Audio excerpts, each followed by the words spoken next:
কোথায় যান? মাছ ধরার জন্য যান? কাঁকড়া কাঁকড়া কি ধরছেন? দেখি তো একটু।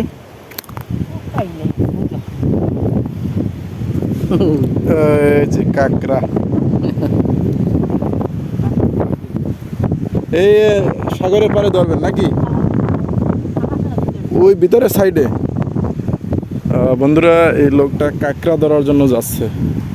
এখানে যেহেতু এই অঞ্চলে প্রচুর পরিমাণে কাঁকড়া পাওয়া যায়, কাঁকড়ার দামও বেশ ভালো, এজন্য অনেকে কাঁকড়ার সন্ধানে কাঁকড়া থেকে অনেক টাকা উপার্জন করে। কাঁকড়ার প্রচুর দাম। এই অঞ্চলে বিশেষ করে কাঁকড়া বেশি পাওয়া যায়। এক সামুদ্রিক মাছ ধরার জালেও পাওয়া যায়, এছাড়া এই ছোট ছোট যে খাল আছে, এখানে এখানে খাল আছে, এই খালের ভিতরেও গর্ত করে কাঁকড়া থাকে, ওখান থেকে এই অনেকে কাঁকড়া সংগ্রহ করে।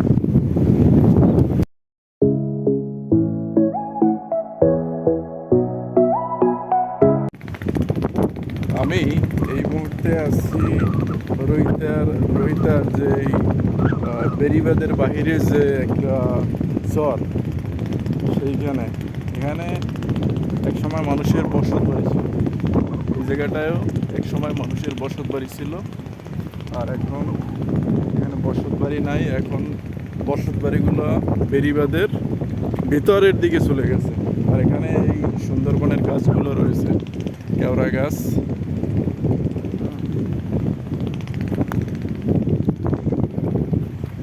আমরা ঘুরে দেখি এই সুন্দরবনের এই যে প্রাকৃতিক সৌন্দর্যটা, আমরা একটু ঘুরে দেখব। সামনের দিকে প্রচুর গাছ রয়েছে।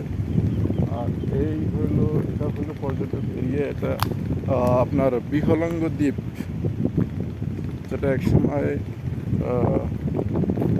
পূর্ণ একটা পর্যটক কেন্দ্রে রূপান্তরিত হবে সামনের দিকে।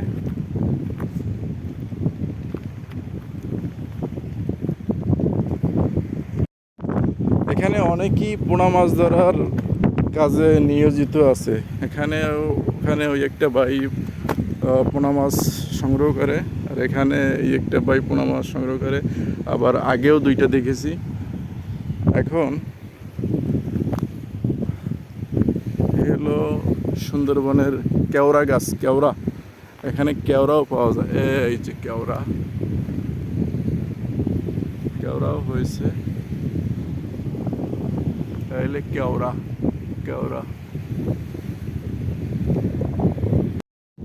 আমি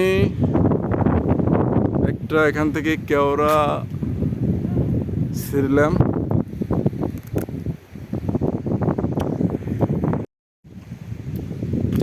কেওড়া গাছের কেওড়া এখান থেকে একটা পারলাম।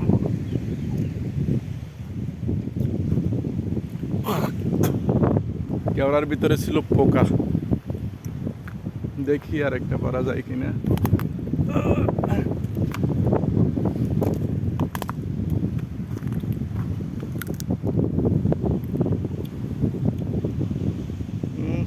টক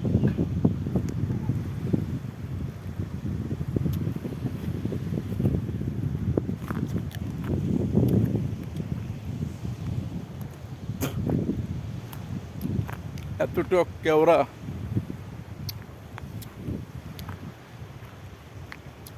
এখানেও আছে কেওড়া গাছ। এখানে সব যতগুলো আছে ততগুলাই কেওড়া গাছ।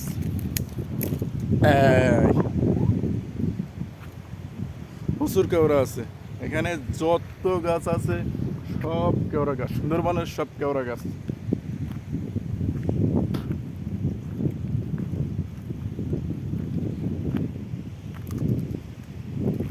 এই যে এটা আসলে পরিপক্ক হয় না কেওড়া, কয়েকদিন গেলে পরিপক্ক হবে, খাওয়ার উপযুক্ত হবে। অনেক কেওড়া।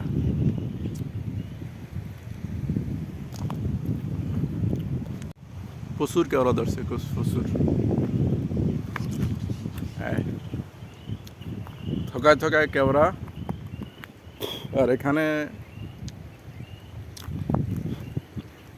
হ্যাঁ, আগে এটার ভিতরে অনেক গাছ ছিল, এখন গাছগুলো কমে গেছে।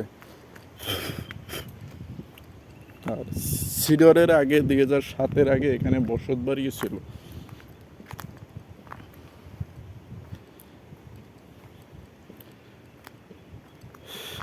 এখানে বর্তমানে যারা পোনা মাছ সংগ্রহ করে তারাই কিন্তু বেশ কয়েকজন আছে, এছাড়া কোনো লোক নাই।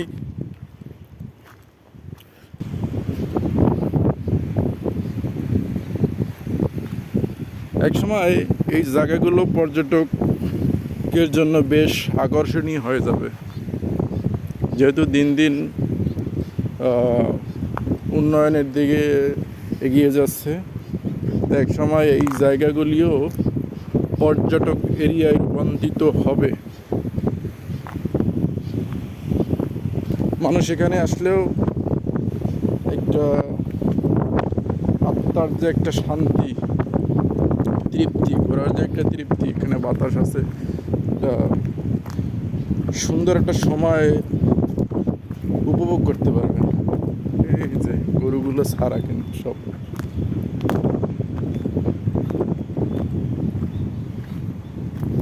আর এখানে তো আছে গাছপালা।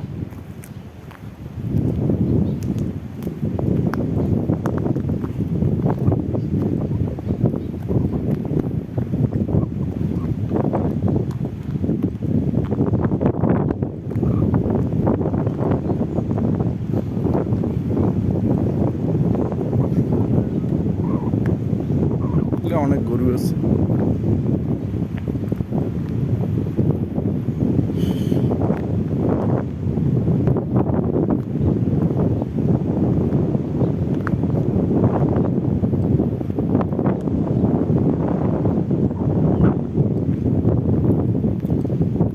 সব কেওড়া গাছ, এখানে কেওড়া গাছ ছাড়া কোনো গাছ নাই, সবগুলি কেওড়া গাছ।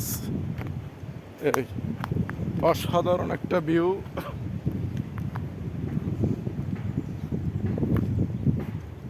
আর এই অসাধারণ সৌন্দর্যগুলো, প্রাকৃতিক সৌন্দর্যগুলো আপনি একমাত্র বরিশাল অঞ্চলে এগুলো দেখতে পারবেন, যেহেতু বরিশালে নদী খাল প্রচুর পরিমাণে, চারদিকে নদী সাগর। এগুলো এখানে আসলেই শুধু অনুভব করা যাবে। আর এটা হলো আমাদের পাথরঘাটা, বরগুনা জেলার পাথরঘাটা উপজেলা।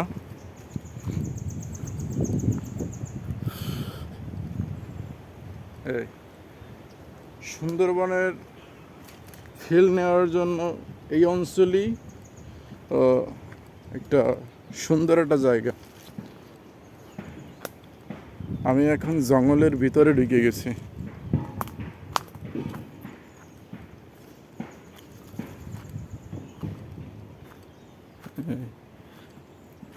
এই পাশেই মনে হয় জেলেরা কাজ করে, মাছ ধরার ট্রলার ঠিক করে এই পাশেই মানে শব্দ শোনা যাচ্ছে। ঠিক আছে,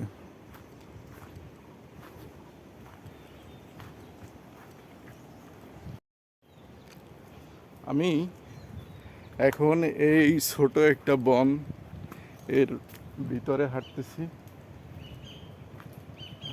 আমার সাথে আমার ভাগিনা ছিল, বাইরপো ছিল, তারা অন্য জায়গায় আছে, আর আমি একা এই বনের ভিতরে ঘুরে ঘুরে দেখতেছি, যেহেতু আমার বরাবরই এই প্রকৃতির এই সৌন্দর্যগুলো আমি বেশ উপভোগ করি।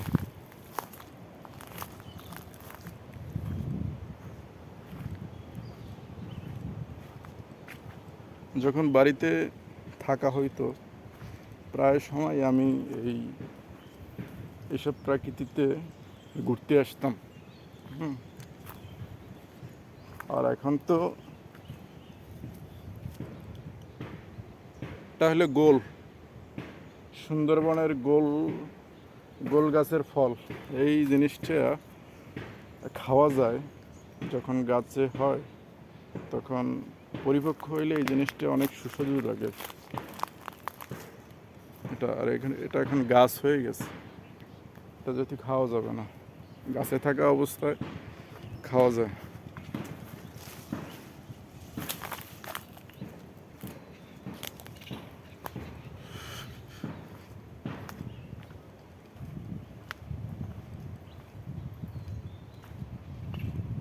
শুধু পাখির কিচিমিচি শোনা যায়।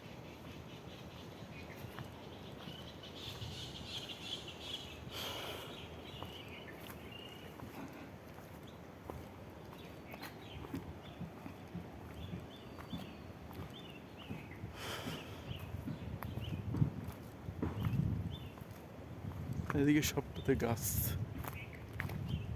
আশেপাশে মানুষজন নাই, পশু পাখি আছে, পাখি দেখা যাচ্ছে, গুগু পাখি আছে এখানে। এই যে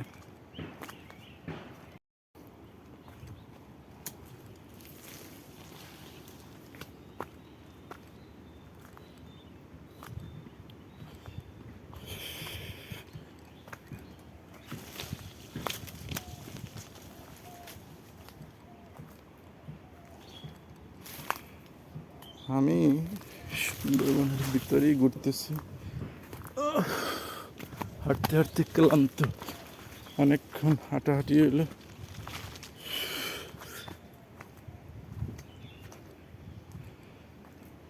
হলো অবস্থা, ক্লান্ত হয়ে গেছি হাঁটতে হাঁটতে। যাই হোক, এখন বের হতে হবে এদিকটা দিয়ে।